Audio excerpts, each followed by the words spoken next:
అమూల్యకి పెళ్లి చూపులు జరుగుతూ ఉంటాయి. అయితే వచ్చిన పెళ్ళికొడుకు తనకి కాబోయే భార్య కూల్ డ్రింక్స్ ఇస్తే బాగుంటుంది కదా అంటూ కామాక్షి వైపు చూస్తాడు. దాంతో అక్కడ ఉన్న వాళ్ళందరికీ కూడా సీన్ అర్థమైపోతుంది. వీడు కామాక్షినే పెళ్లి కూతురు అనుకుంటున్నాడు అని అనుకుంటూ ఉంటారు. హలో బాసు అంటూ ధీరజ్ సర్ది చెప్పే ప్రయత్నం చేసినా అస్సలు వినిపించుకోడు పెళ్ళికొడుకు. నాకు ఎవరు చెప్పాల్సిన పని లేదు. ఈ అమ్మాయి నాకు పిచ్చి పిచ్చిగా నచ్చేసింది. నాకొక్క రూపాయి కూడా కట్నం వద్దు. ఆ అమ్మాయినిచ్చి పెళ్లి చేస్తే ఇప్పటికిప్పుడే మా ఇంటికి తీసుకుని వెళ్ళిపోతాను అంటూ నోటికొచ్చినట్లు మాట్లాడుతూ ఉంటాడు పెళ్ళికొడుకు.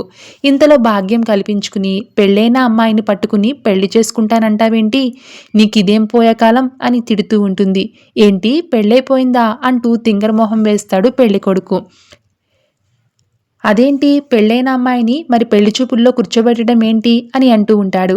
ఒరే సచ్చినోడా, పెళ్లి కూతురు నేను కాదురా, నా చెల్లెలు. నాకు పెళ్ళే ఎల్కేజీ చదివే కూతురు కూడా ఉంది సచ్చినోడా అని తిడుతూ ఉంటుంది కామాక్షి. ఇక వేదవతి అందుకుని నీకసలు బుద్ధుందా? నీకు పెళ్ళైన అమ్మాయికి పెళ్లి కాని అమ్మాయికి తేడా తెలియడం లేదా అని చివాట్లు పెడుతుంది. అంటే అందంగా రెడీ అయింది కదా, తనే పెళ్లి కూతురు అని అనుకున్నాను అని అంటాడు పెళ్ళికొడుకు. ఇక భాగ్యం అందుకుని సీన్ని చాట చేసి చెలరేగిపోతూ ఉంటుంది. నేను కూడా అందంగానే ఉంటాను. నన్ను కూడా పెళ్లి చేసుకుంటావా ఏంటి? ఆ మాత్రం బుద్ధి లేదా అని తిట్టిపారేస్తుంది. ఏదో పొరపాటు అయిందని చెప్తూ ఉంటాడు. అయినా కూడా ఎవరూ కూడా వినిపించుకోరు. ఇంతలో రామరాజు చెప్పింది చేసింది చాలు. ముందు మీరు బయటకు నడవండి. మిమ్మల్ని చూస్తుంటేనే చిరాగ్గా ఉంది. పొండి అని వాళ్ళని పంపించేస్తాడు రామరాజు. ఇక పెళ్లి సంబంధం చెడిపోవడంతో శ్రీవల్లి ఆనందానికి అవధులు ఉండవు.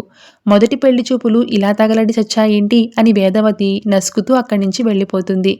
పెళ్లి చెరగొట్టేశాం అంటూ శ్రీవల్లి భాగ్యం ఇడ్లీలు విశ్వాకి మేడపైనున్న విశ్వాకి ప్లాన్ సక్సెస్, పెళ్లి సంబంధం చెడిపోయింది అంటూ సైగ చేసి చెప్తారు. Thanks for watching.